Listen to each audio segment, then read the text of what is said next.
We're going to be continuing the book of Deuteronomy, Devarim. We're reading this week Parashat Eikev. Again, Moses' last will and testimony to the Jewish people as they are about to leave the desert and go into the promised land that God has led them since bringing out from Egypt all the way now to the cusp of going into the land. Moses is teaching them all the things they need to know. One of the things that Moses speaks to them about over and over and over again is not to forget God. Don't forget God. So here are some ways that Moses is teaching the Jewish people and us today as to how we can remember and know and be in a relationship with God and not forget that the source of everything and the source of our lives, everything's a gift from God. So first way, Moses speaks about the history. The Jewish people came out from Egypt with miracles and wonders. They came through the Red Sea, which split for them. They had a revelation of God. They came to Mount Sinai.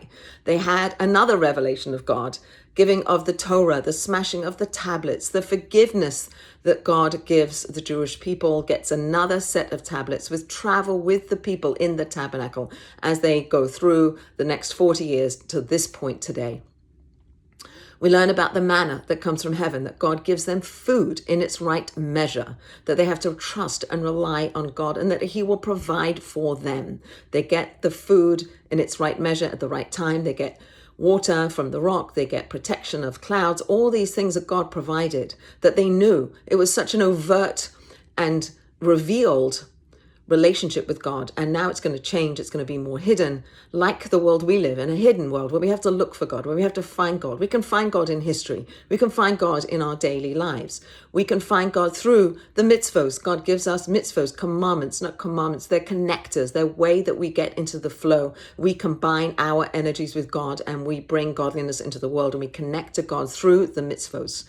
So do the mitzvos, serve God, love God, fear God, recognize the awesomeness that is God.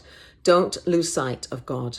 Another way is through our prayers. From the beginning of time, when Adam and Eve were created, they had to pray for the rain so that the rain would come and all the grass and all the trees and all the herbage that God created could flourish.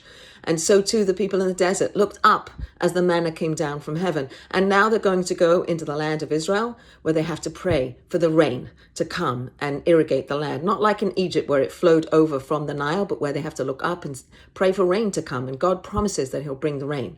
So we have prayer, the need for prayer, and brachot, saying blessings, that we thank God, that we're humble, that we recognize it comes from God. Look at the formula that the rabbis taught us as how to say a bracha. Baruch atah Hashem. You are the source of all blessing. Melech Elokeinu, our God. Melech Olam, King of the universe. So we have immanent God, we have transcendent God.